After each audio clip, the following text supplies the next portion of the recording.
H1B అయితే మాత్రం అసలు ఒక్క రకంగా ఎలా అంటే అది జోక్ కింద అయిపోయింది అనమాట. ఇప్పుడు ఇన్ఫ్లుయెన్సర్స్ ఎవరైతే ఉన్నారో, YouTube influencers, Instagram influencers, content creators ఎవరన్నా అనుకోండి, వాళ్ళందరూ కూడా దీన్ని ఎక్స్పోజ్ చేయటం మొదలు పెట్టారు. At the same time junior Trump అని ఒకతను ఉన్నాడు అనమాట. ఇన్స్టాగ్రామ్ దగ్గర ఒక 1 మిలియన్ సబ్స్క్రైబర్లు ఉంటారు, అండ్ ఫుల్ ఫాలోవర్స్ ఉన్నారు అనమాట. అతను ఇప్పుడు ప్రెసెంట్ ఇండియాలో ఉన్నట్టున్నాడు. వీడియోలు చేస్తూ ఉంటారు కదా, వ్లాగ్స్ అలాగా.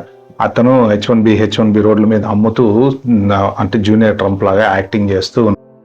We're selling H1B. Anybody interested? Excuse me. We're selling H1B. 100,000 USD, buy one get one free. 50,000. We're lowering the price. 50,000. Please come to America, like the Pilgrims did. We're trying to recruit new talent, new engineers. We need a lot more people, and we need to raise a lot of money fast. Good to see you. Hello there. H1B. We're selling them $100,000 US. Where are you going? The H1B sale was an incredible.